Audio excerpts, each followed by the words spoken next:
Hello. Wait, I think you're muted.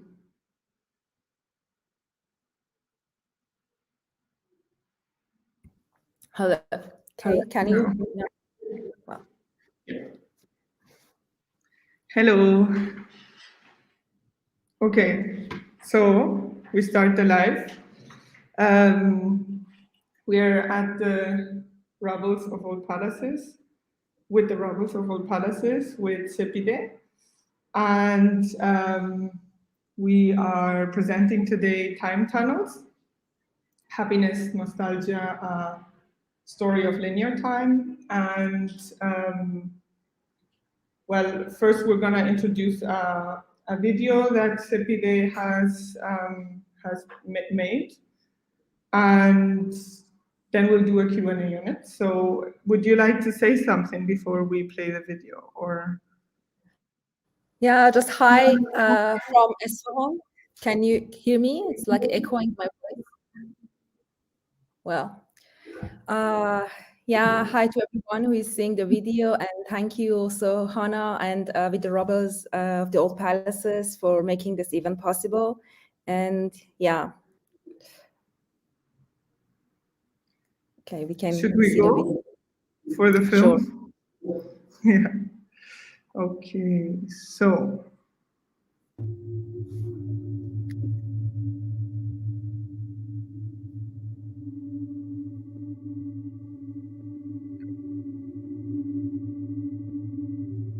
Futures do have histories. They are not only what is to come, or simply our present imaginations.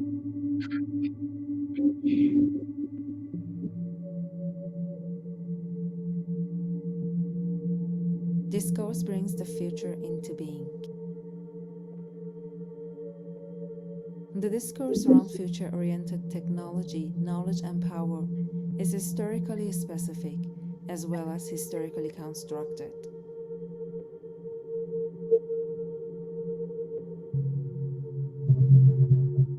Narratives of futurity claiming development may be used for nation building, giving a new meaning to the signifier of nation.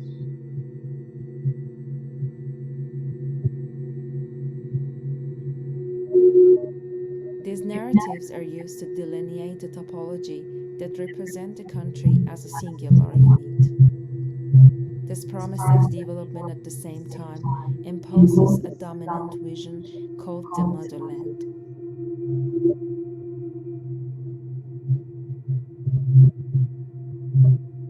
In this narrative, the motherland has become a body that falls prey to the disease of underdevelopment and ruin.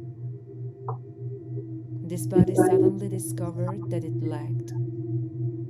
Her offspring are now accountable for building from the ruins.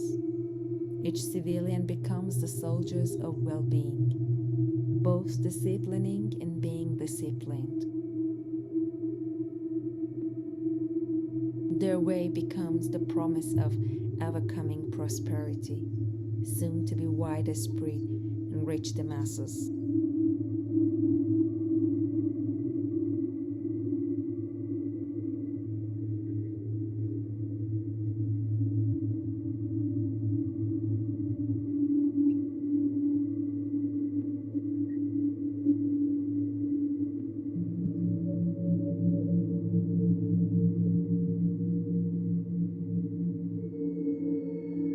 What is needed to be held in common in order to become a unified nation is to constantly be waiting for something else, something that is not here yet, but that is rehearsed through waiting.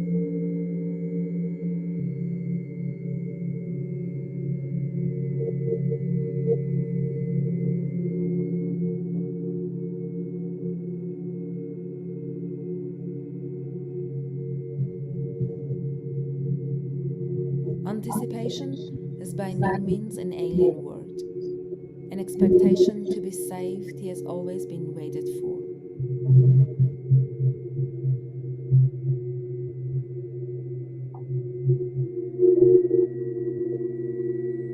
The desire for prosperity does not at all times point towards the future.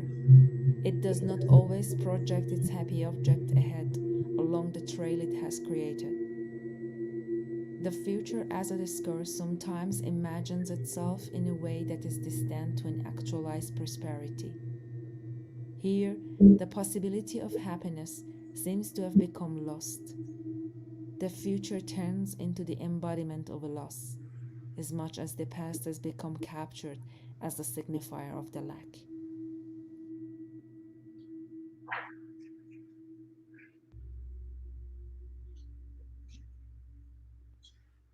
To be able to function, the discourse of futurity of development needs to place on its trail a lack as its thesis, and the compensation for this lack as an antithesis. Its arrow may point towards promises of hope in the future, or become cries of a nostalgic sentiment towards a lost past.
Hello, so we are live again.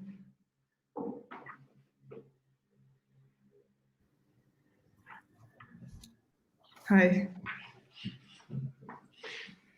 So also, if anyone wants to ask questions, you can write there just to read them later in case you think about them. And also the people who want to write it in the comments and I can read it later. So, but this was your video. It also helped doing the audio. Okay, do you want to tell us about it? And yeah, great, thank you so much for displaying and projecting the video. But also before starting, I have a question because like video for me was very glitchy. I don't know how it was for the stream, but probably it would be different from one connection to other. Hope that people who are watching online had no problem. Well, so it's a little bit difficult actually to just jump into the work, but if I want to sort of introducing myself as sort of introducing my practice, I would say that I see my practice as a sort of journey that usually originates from kind of personal and biographical circumstances. But what is more interesting for me during this journey is that how I can look for sort of impersonal and metaphysical and historical aspects to this kind of biographical circumstances. For the most part, I think my practice deals with contradiction, and in that contradiction here for me means like a kind of bipolar situation in which you have always to choose this or that kind of assigned to you, and usually the affirmation of one comes at the expense of the negation of the other. It means like that there is nothing else in between. So contradiction becomes a kind of like a leitmotif in my whole work, but at the same time, I would say that the contradictions can come from like many sources, you know, like it does not have just one dimension. But also as for instance, Elizabeth Povinelli once suggested is that how we can look at it from kind of local point of view and at the same time a global point of view, how you can see it inward and outward at the same time. So this is usually what I always try to kind of take as my point of view, and having this kind of global generality, universal aspect with the specification, historicity, and locality together comes how they goes together.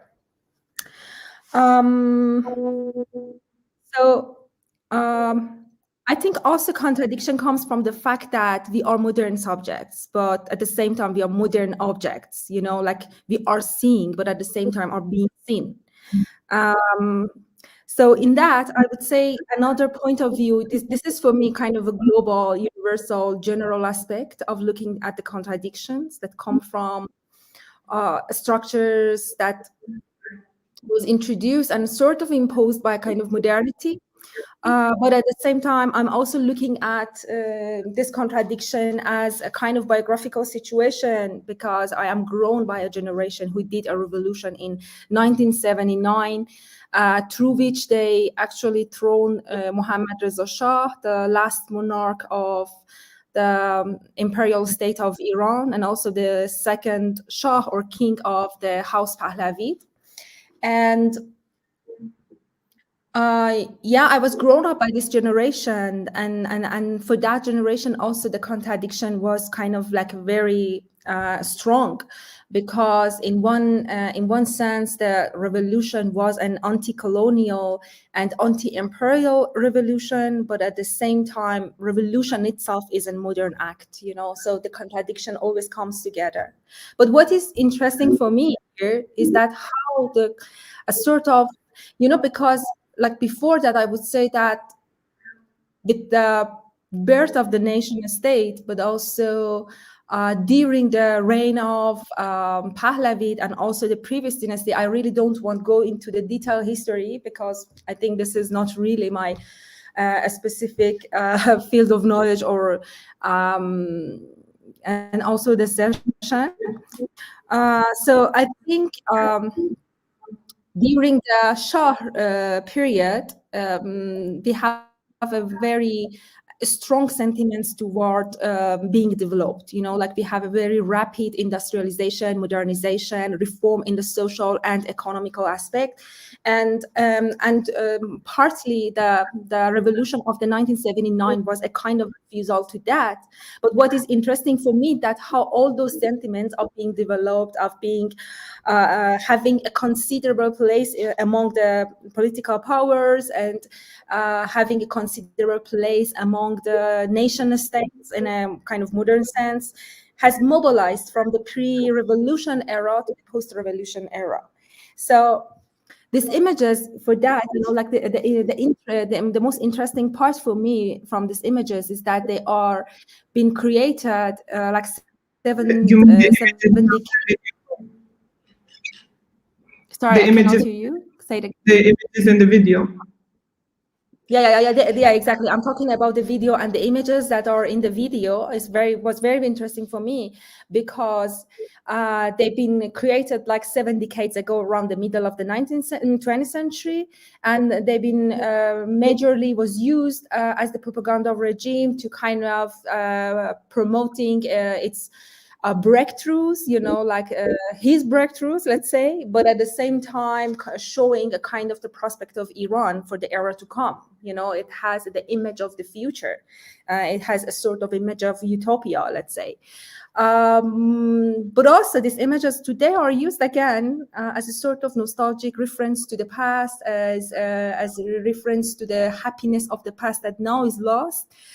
These images is used by, for instance, the opposition groups, by their own TVs and this sort of platforms. But at the same time, widely, these images, but also similar images, is widely circulated among the people who have been kind of failed by their revolution, to kind of referring back to happiness that is lost now.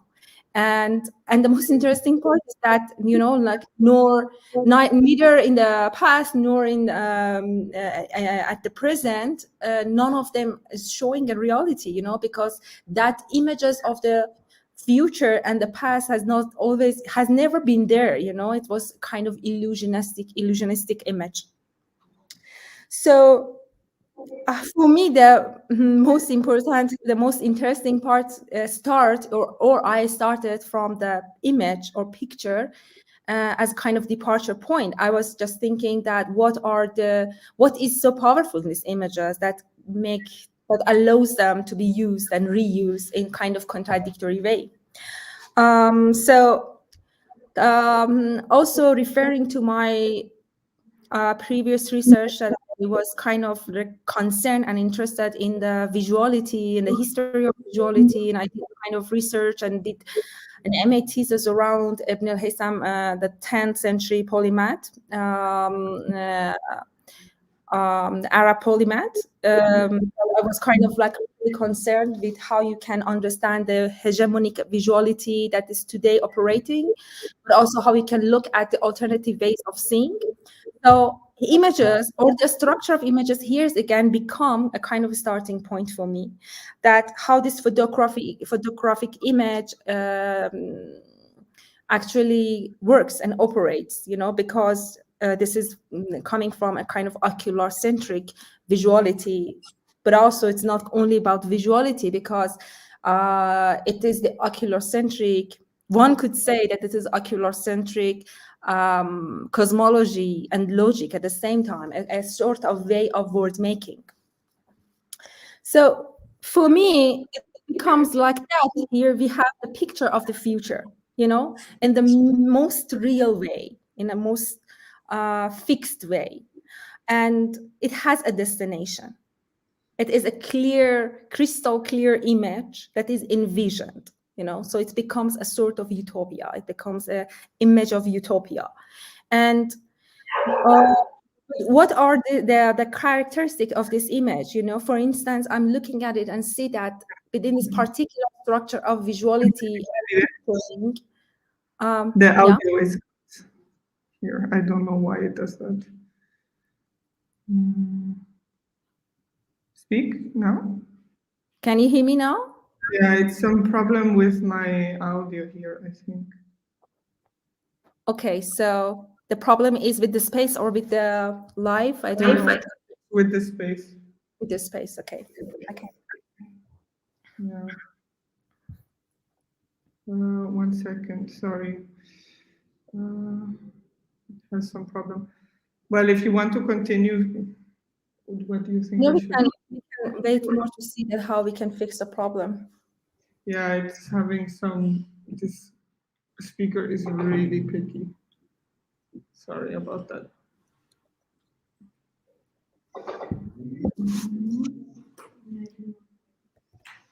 In the meantime, does anybody want something?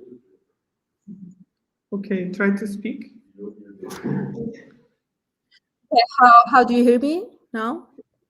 Yeah, it's not, Working? I hear you, but it's not connecting to the speaker, so I don't really know what to do. Can you hear this actually coming out of the computer? It's really not great. Yeah, okay. So we roll this way. Okay, I try Sorry. also to speak later. Well,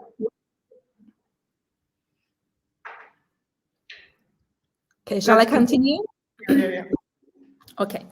So I was saying that that picture has a destination, has a crystal clear image that is envisioned, which is the image of the utopia. It's the picture, let's say. Picture is a bit like a more precise term, actually. In that, becoming has no place. This is a closed and also foreclosed system. It's showing the future, but actually it's foreclosed, the way is sort of foreclosed and doesn't have way. And because the way that that this image or the picture is showing is a sort of objective-based, fact-oriented system of like image making, and because of that, this becomes an image of the certainty, and also because of that certainty, it has a promise with it, like when you have an image of certainty, then it has a promise, you completely see the future, you can completely envision it, and you know exactly what is your object of desire, what is the object of your wanting. And in that, I would like to argue that this objectivity of this image of the future, this utopia, comes from a kind of ocular-centric visuality, which is kind of synonymous, one could say it's kind of synonymous with a linear perspective.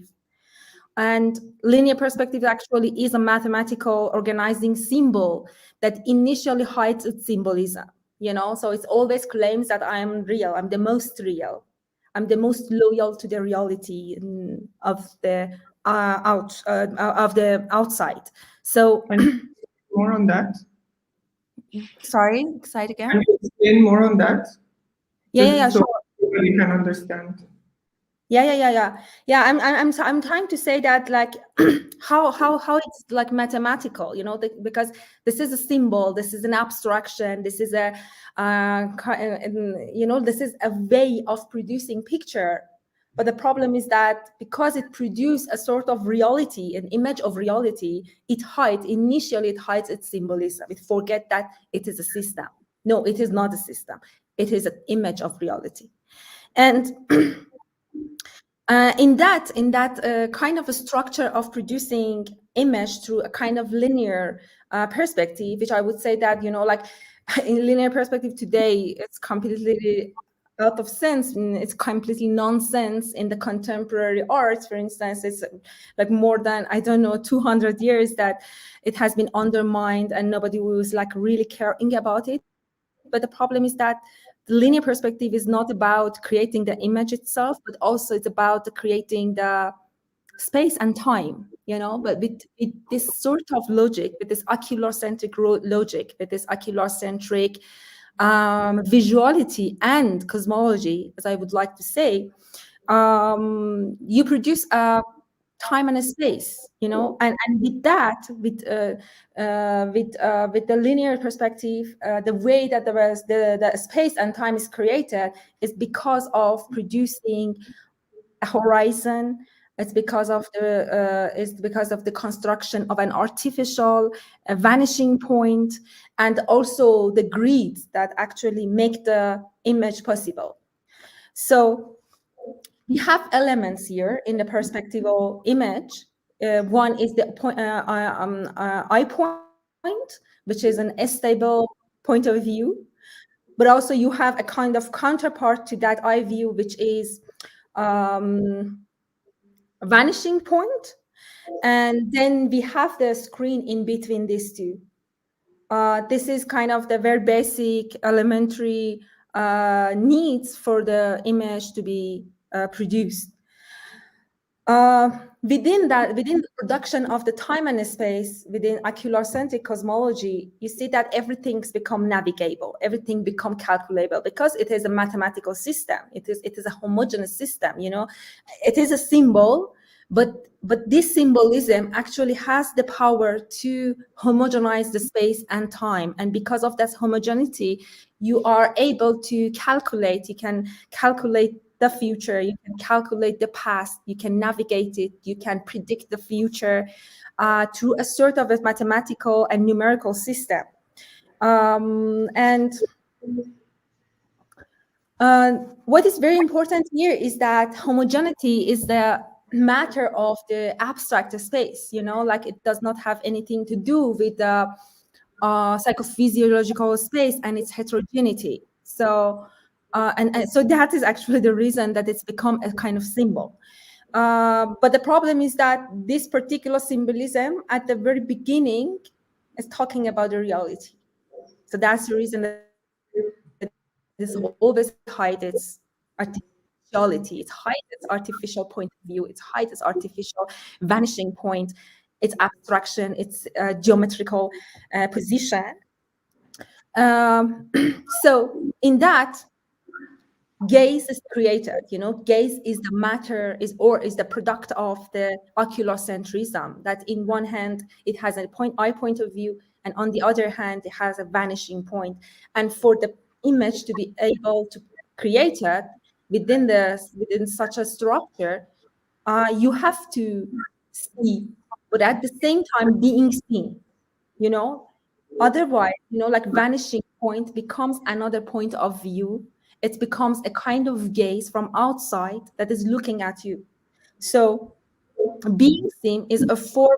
Being seen always seeing is always entails being seen. This is a kind of co-constitutive action. So we see that we have not one gaze.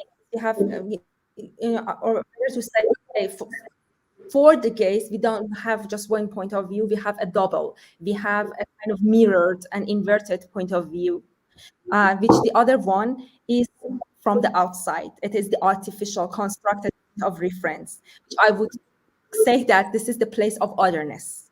Okay, so I like to argue that this kind of visuality entails the gaze as the Orientalist gaze, meaning that how West actually see the East, and by seeing the East or Orient, creating it. So here the division of the West and East actually can be sort of reformulated in terms of that they are the byproduct of this construction.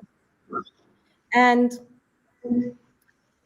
within this gaze, the position of the West is as the position of the subject that observes, that study, categorize, and define the Orient, and by that is creating the Orient.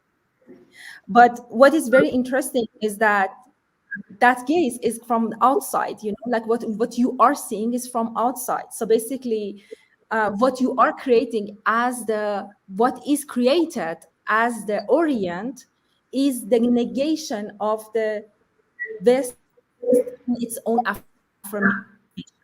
What I'm trying to say by that is that, like for the West, like in the beginning of the modernity or enlightenment period, but also like prior to that, during the Renaissance, when this ocular-centric logic become completely sort of hegemonic, we see that for the West to be enlightened, to define itself at that moment of recreating itself,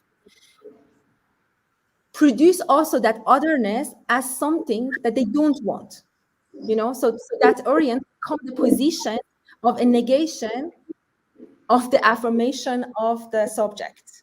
That's how the position of the otherness is created.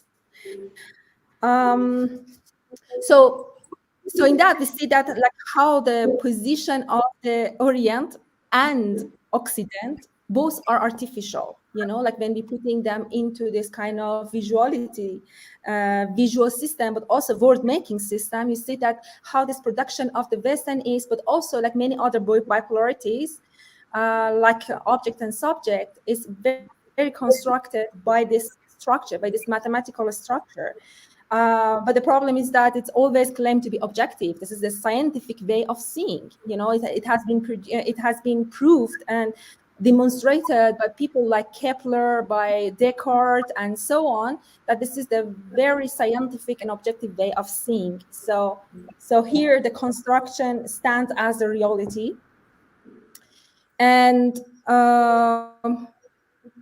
see that, like by that, a sort of essentialization happens, like when the Orient is created, it also, as like many attributes. What are those attributes? Are the negations of the construction of the West is assigned to that Orient, meaning that if, for instance, the West is started to understand itself as an enlightened, as developed, as civilized, as liberated from its own nature, being enlightened, the negation of that become the attributes to the constructed East or constructed Orient. So here, all of this undevelopment, uncivilized, captive in its own nature, unliberated, chaotic, despotic, irregular, irrational, becomes sort of essential names that attach to this constructed Orient. And it's and the way that I try to argue it, this comes from the way that I see it. I'm not saying that I'm like this. What I'm saying is another story, like other stories that sometimes become canonical, but most of the case, everything is kind of fiction, is storytelling. And what I'm also saying is another way of storytelling. So this is my story, but I'm trying to look at it from the point of view of optics and visuality. So in that we have a sort of optical tool become hegemonic way of seeing, that when the modernization become hegemonic, this point of view also become hegemonic way of seeing. So the Orient also adopts this hegemonic way of seeing, and through that optic, it see itself, but through that paradigms that it is irrational, that is undeveloped. So we see that suddenly this kind of a linear perspective that disciplinized, ordered, organized the whole visuality, but also the time and space, produce a sort of a universal, homogeneous, unified totality. In that you can have parameters, like you can have parameters for everything: what is rational, what is not rational, what is happiness, what is not happiness, who is more happy, who is less happy. You can predict, you can calculate everything, and you can translate almost everything. The most important thing here is that the feeling also becomes the matter of the statistic and numbers, as if you are putting them all in the coordinate axis, and then you can define, okay, who is ahead, who is not, who is left behind. So within this linearity that I was talking about, the sort of happiness and nostalgia, and how this happens actually. Okay, so what is also interesting for me is that This futurity, this image of utopia, is an abstraction of a kind of mathematical system, so it is unattainable. You cannot really touch that abstraction, you cannot touch that vanishing point, because the moment that you touch the vanishing point, the whole image is collapsed, fails. For it to work, you have always to postpone, you have always to move it further to the future, the vanishing point, but also the object of desire, you have to move it further. So this is for me was very interesting, that how actually you can't superimpose several layers, the layer of this visual ocular-centric visuality, but also cosmology, I would say, but also governmentality, the way of disciplining the society, and governmentality as a sort of techniques and rationalities that organize the system, but also the happiness as a sort of object of desire that is unattainable, as Lacan also terms it, is objet petit a, the unattainable object of desire that perpetually postpones itself. So it was very interesting for me that how you actually can superimpose them all together and see that within the system, how everything becomes calculated, how you can actually define everything. And by that, how we are as subjects, but at the same time as objects. When I'm saying we are, I mean, like, I'm not really talking about like East and West and all these things, because we are all part of the system, that we have to be subject and object at the same time to be able to exist. Yeah, so for me, it was the most interesting that how you can superimpose these structures and see how it works actually. But at the same time, there's something interesting there for me, is that it is not always as promise goes to the future, because sometimes the future is banned, is sort of foreclosed, is that, like the more you get, the more you follow, the less you reach. At some points you fail, you see that, okay, it's not there.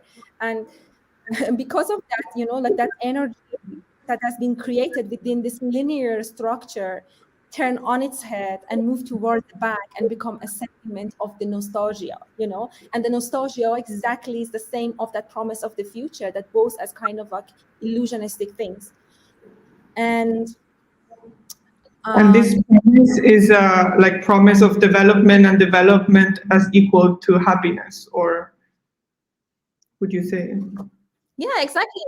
Because like I think technology here, I'm not a really good person to talk about technology, but technology here has a very crucial role, because you see that happiness then becomes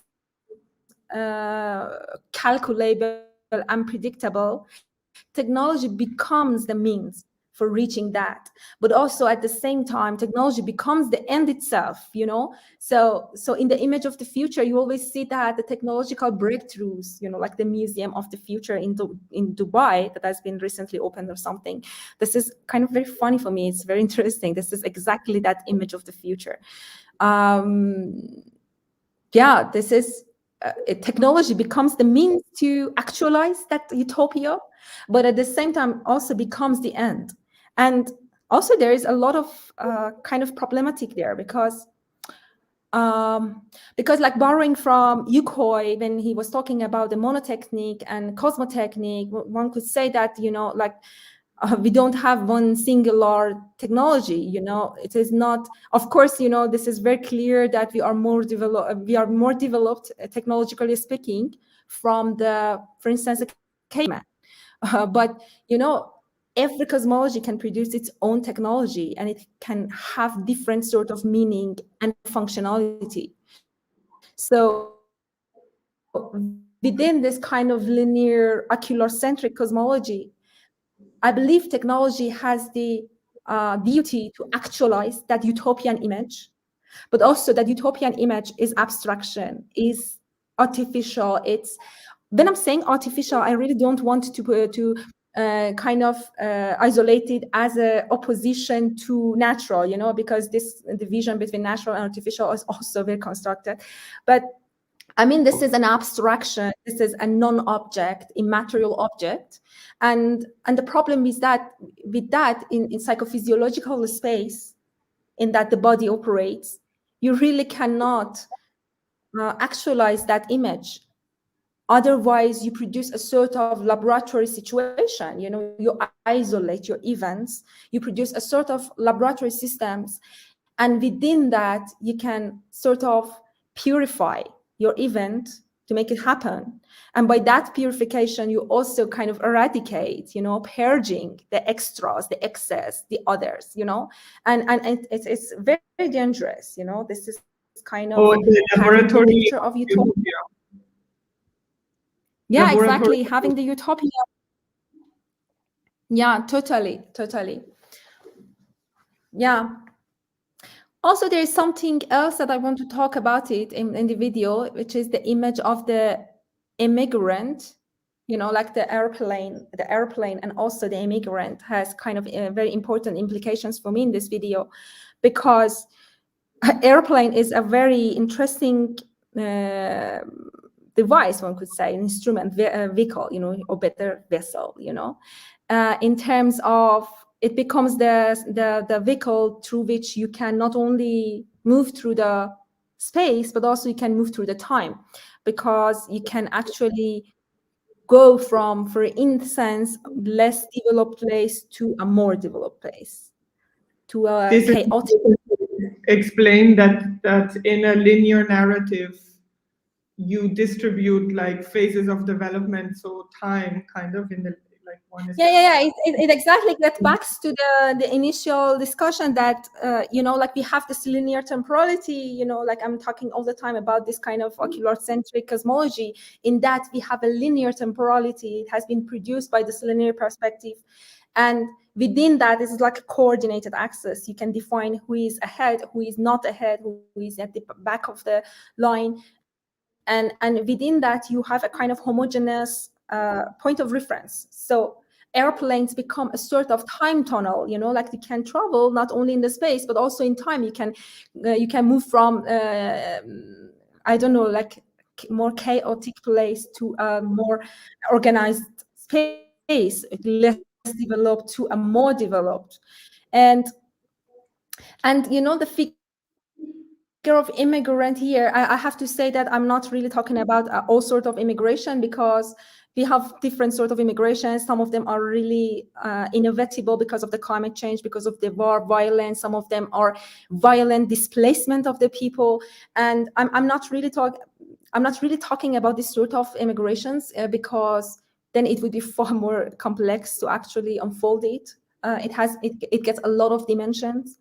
But I'm more talking about the sort of self-decided migration because of kind of being traveling within this sort of linear time. And in that, I think the position of the immigrant is very interesting, because I believe that immigrant is a person who is captive within the back and forth constant exchange of the point of view about the future and the past. They always embody the contradictory feelings of the past and the future, nostalgia and futurity at the same time. So for me it's very kind of interesting in terms that I see a kind of possibility in that. When you are all the time being exchanged within this bipolar situation, it means like that you have bring these two bipolar situation in one frame, and when you bring these two and in one frame, it means that they are not going to work separately as a sort of ruling system. It means that like Gayatri Spivaks talk about playing double bind, and for me this is a sort of Mizan Abim situation in which an immigrant is just being exchanged between these two points of view. And because of that, the place of the immigrant is an unstable and the place of uncertainty. And because of that, also, they do not really belong to a place, but also any place belongs to them. It's a sort of suspension of the many important criteria that produce this kind of linear time and space. And this uncertainty, I look at it as a sort of possibility that how we can imagine to be a migrant in the planet, you know, like it does not to be physically displaced from one place to another place, but how we can imagine ourselves as having an uncertain situation like an immigrant, and how actually how we can be immigrant, how we do not belong to a place, and how not a place belongs to us, how not a land belongs to us, how we can actually dispossess this bipolar situation from their identities, their essential identities. And I think this is a possibility and a beauty. There's a beauty for me in that. Yeah, I think I sort of speak too much. I think you went to the points actually. It was very clear. I'm wondering if you want to ask any questions. I don't know how to do it with the camera. Maybe it's better if I read it, or if you want to come, because of the audio maybe. Wait, I'm gonna check if I can see also in the comments also if somebody wants to write, but I think nobody wrote. So. Can you hear Sepideh? Maybe come. I don't think she can hear well. Because it's here, no? I just want to, could you please maybe elaborate a bit on what did you mean by essential identity? Whose essential identity, and what's the story behind it?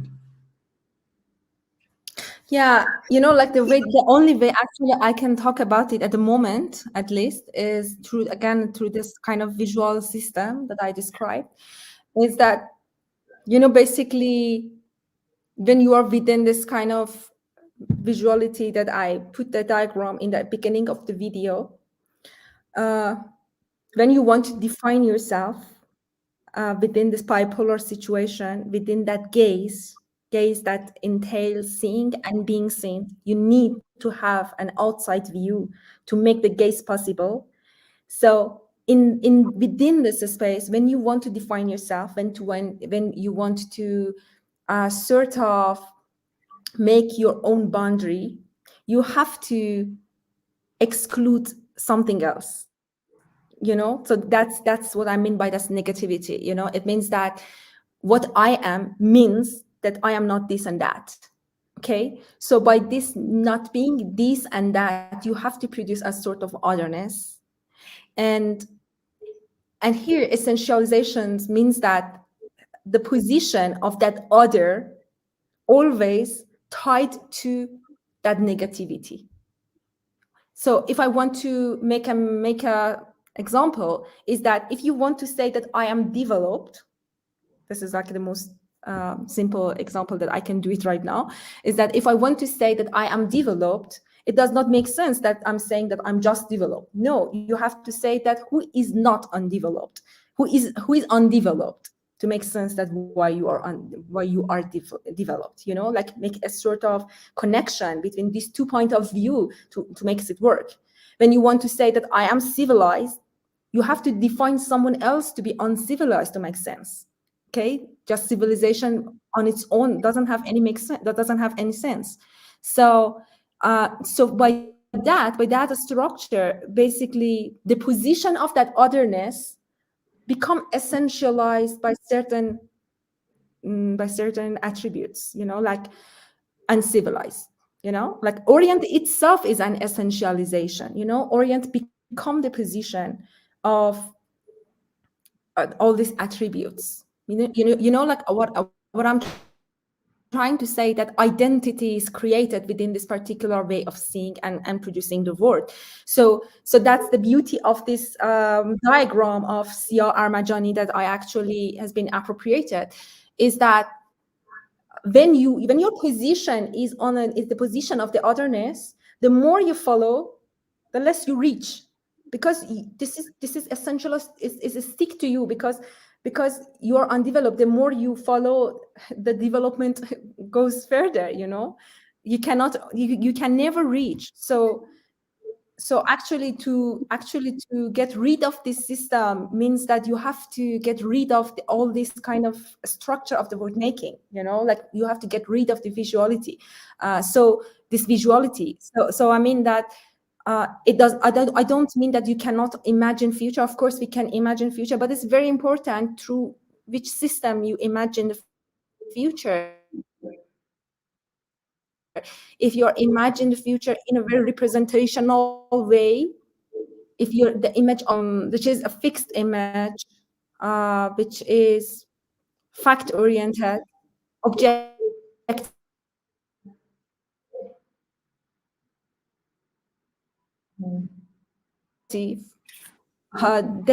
then that become pipe dream. You really cannot touch it, and never. You really, yeah. That's what I mean by essentialism. I don't know how I was clear.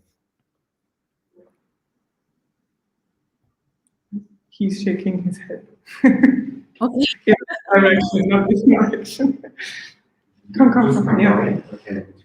Maybe if you can, I don't know if you can Yeah, understand, or if you want. Hi, thank you so much.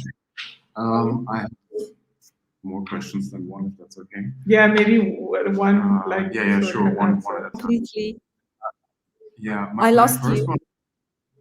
Okay.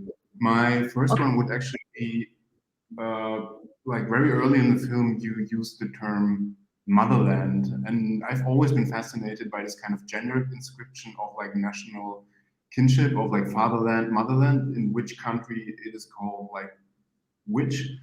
And fatherland clearly, like at least in patriarchal context, obviously has this kind of lineage idea, right? But then I was wondering if you could say something on motherland in the context of happiness and nostalgia that you kind of made. So that would be my first. Yeah. Yeah, very, very actually interesting point, because for me it's also very interesting, like it comes from the fact that gaze is patriarchal. The gaze is has a patriarchal structure, and when the nation state was born under this patriarchal gaze, when the subject of that nation state is that orient or the otherness, I really don't like to repeat the word orient, because this is so constructed and so kind of, I don't want to reproduce it, but like when the nation state is born under this gaze, it becomes, from the very beginning of the birth, it is diseased. It is a pathological object. It is a pathological creature, and because of that patriarchal gaze, it has a kind of maternal sort of essence. Has a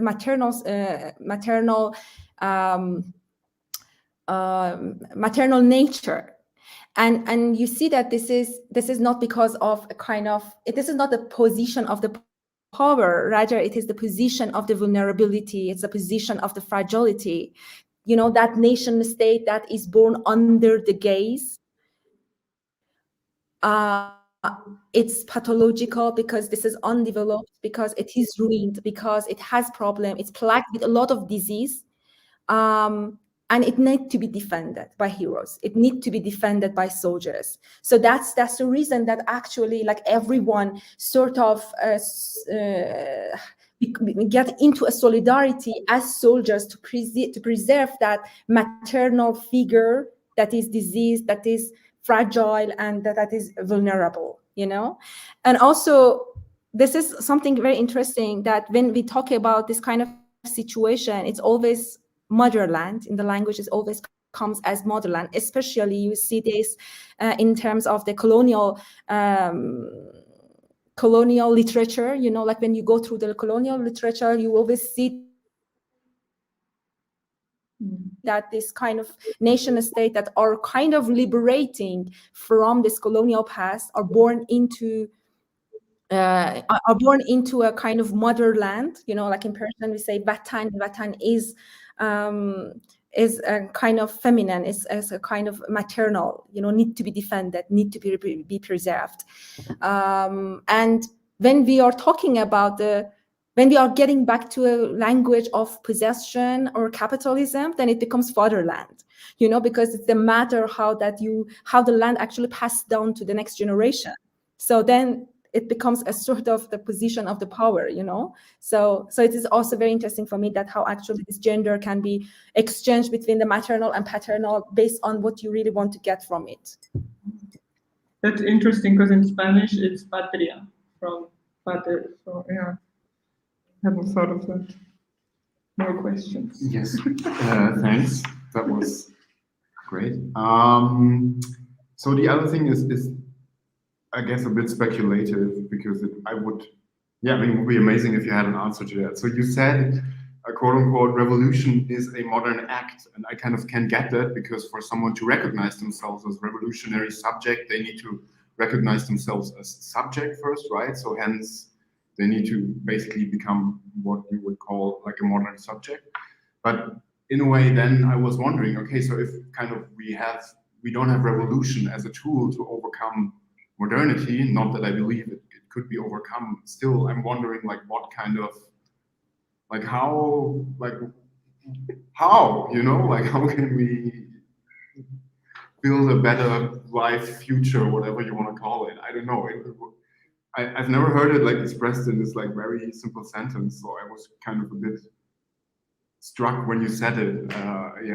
So I don't know, maybe a way of not revolutionizing and changing everything still, I don't know. Yeah, I think this is very speculative and also very difficult question for me to tackle, because the question of revolution can be has always been a very big question to the kind of the inheritance of the West, left, I mean, not West, I mean the left. Okay, so the question of the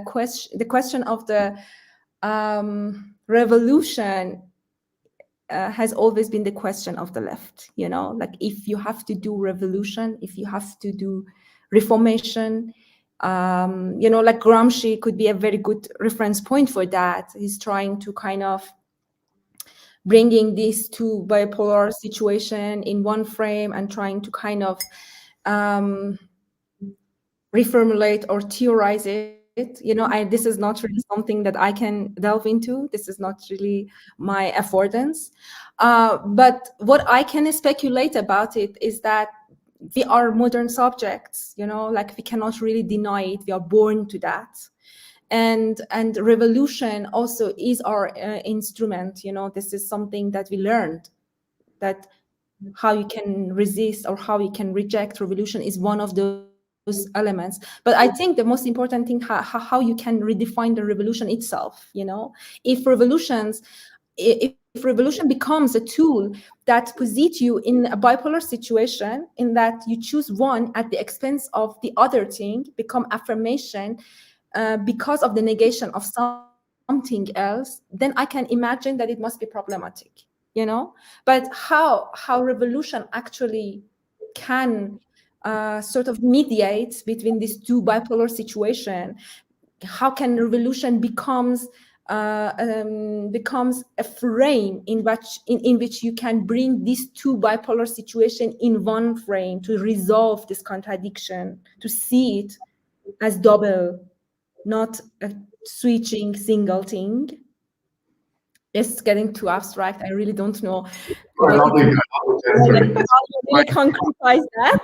But I'm thinking that maybe a revolution can be like a mise-en abîme mirror, like letting you to being always exchanged within this bipolar situation, not being essentialized in one. You always ready to be changed. This is not what I'm saying. This is kind of coming from Gayatri Spivak's her introduction to the aesthetic education in the age of globalization. She's kind of trying to deal with this problem, this problem of double bind that makes you schizophrenic subjects, that you're always within two positions, that either of these positions is wrong. You choose each of them, then you will fail. So what you can do with this situation, you know, for me, revolution is exactly the same thing. You know, this is exactly happens sort of here in this history. You know, we did a revolution and then we are failed. And now again, we are thinking of a revolution and we think that, okay, the same will happen again, because there's something problematic with the structure of revolution, or with the definition of revolution in that way. But about that speculation, I don't know. I really am not able. Yeah, I would say like the revolution probably shares this trait with modernity, that they both can't end in a way, and then it always turns into terror. But yeah, anyways, maybe we have some other time to speculate. I have one last question, sorry, if I may. Yeah.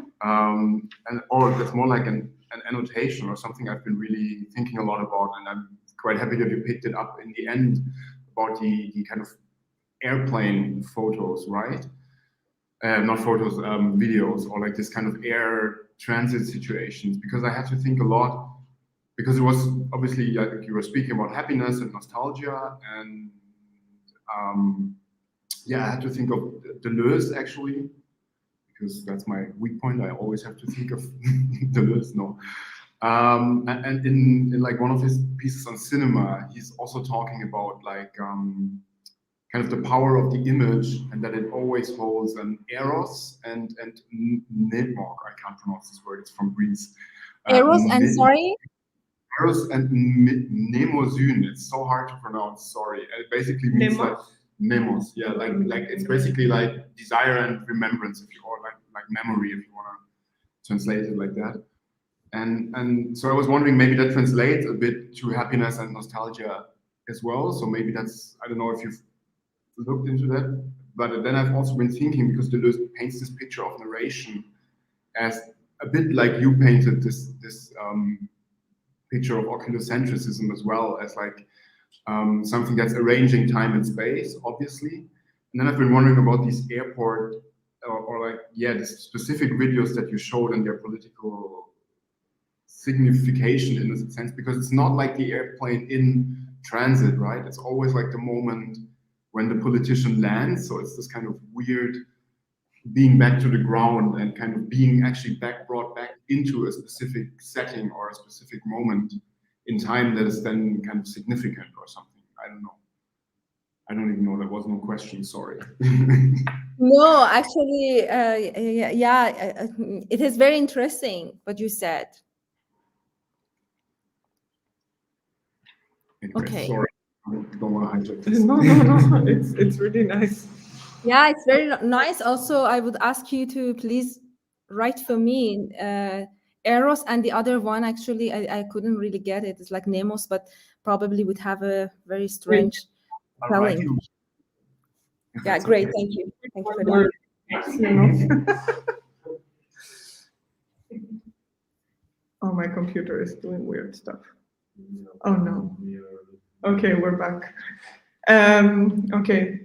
My computer is flashing and I think it's gonna die soon. I'm like scared. Is there anything you would like to add? I'm checking. I think there's no questions from the live stream. I don't know if you want to ask any other questions. But I think you explained also everything. Like we were talking before, now it just came like. So yeah, thank you very much. And thank you for coming, and for everybody who's like listening. It's weird because it's like a number in the corner of the screen. Okay, thank you so much also. Thank you, Hannah, for all the efforts, and thank you with the robots of the old palaces for making this event happen. And also I would like to thank you for the audience who physically attend to the space, and also those who are watching it and online. Yeah, I hope that I can kind of unfolding what I tried to say, both in the images in the video, but also the kind of discussion that we did after. Thank you so much for everything. Okay, it seems that I'm speaking for myself. Everything is frozen. Yeah, now it's back. It's back. Sorry. It's not that true. Yeah. Do you hear me? Yeah, I can hear you. The projector is not back, but the screen is back. So if they can hear you, they just can't see you. Okay, so I don't know if everyone already heard what I said, like kind of this, no? Should I start from the beginning? Okay, so I just thanked everyone. I thanked Hannah for making this happens, for all the efforts. I thank with the rebels of the old palaces for making this event happen. Also, I thank everyone who physically attended in the space and listened and also watched the video, and everyone who is also seeing this online. And thank you, everyone. And I hope that I could unfold the video and yeah, everything. Yeah, we may continue in the future with this series. Sure, the next chapters. Yeah, I would also like to thank Shakib Sharifzadeh for his like really amazing music piece that he added to the video. I really would like to thank him for his effort. Thank you so much. Okay. Great. Bye-bye, internet. And bye-bye, Sepideh. I'm gonna try to. Bye, and thank you again. I don't know how to now.